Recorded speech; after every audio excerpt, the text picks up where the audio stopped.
Chapter 11.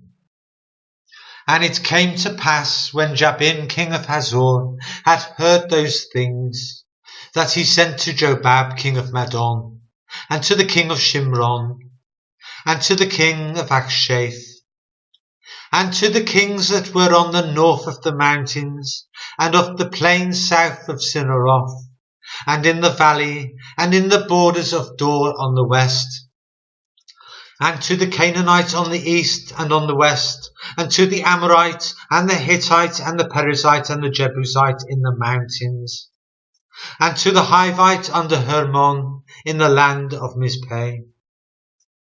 And they went out, they and all their hosts with them, much people, even as the sand that is upon the seashore in multitude, with horses and chariots very many.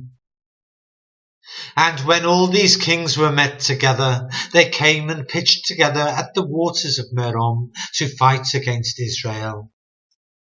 And the Lord said unto Joshua, Be not afraid because of them, for tomorrow about this time I will deliver them all slain before Israel. Thou shalt hough their horses and burn their chariots with fire. So Joshua came, and all the people of war with him, against them by the waters of Merom suddenly, and they fell upon them. And the Lord delivered them into the hand of Israel, who smote them, and chased them unto great Sidon, and unto Misrephoth-maim, and unto the valley of Mizpeh eastward, and they smote them, until they left them none remaining. And Joshua did unto them as the Lord bade him. He howed their horses, and burnt their chariots with fire. And Joshua at that time turned back, and took Hazor, and smote the king thereof with the sword, for Hazor beforetime was the head of all those kingdoms. And they smote all the souls that were therein with the edge of the sword, utterly destroying them. There was not any left to breathe, and he burnt Hazor with fire. And all the cities of those kings, and all the kings of them, did Joshua take, and smote them with the edge of the sword. And he utterly destroyed them, as Moses the servant of the Lord commanded. But as for the cities that stood still in their strength, Israel burnt none of them, save Hazor only, that did Joshua burn.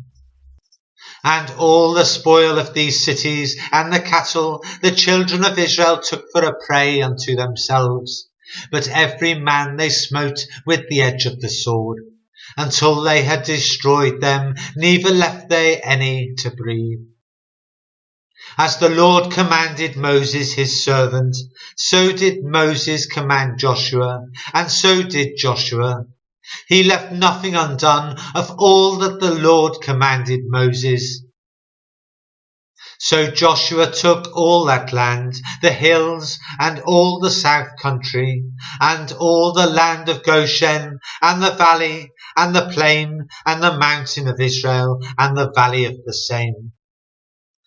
Even from the Mount Halak that goeth up to Seir, even unto Baal Gad in the valley of Lebanon, under Mount Hermon. And all their kings he took, and smote them, and slew them. Joshua made war a long time with all those kings. There was not a city that made peace with the children of Israel, save the Hivites, the inhabitants of Gibeon. All other they took in battle.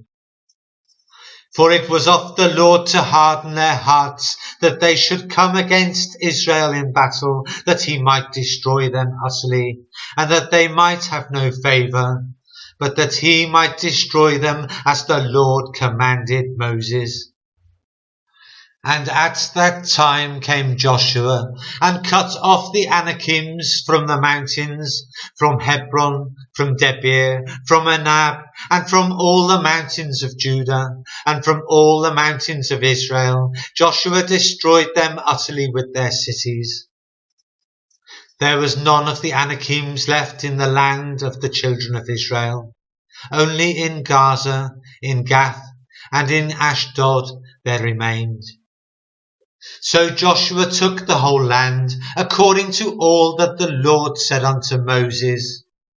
And Joshua gave it for an inheritance unto Israel, according to their divisions by their tribes. And the land rested from war.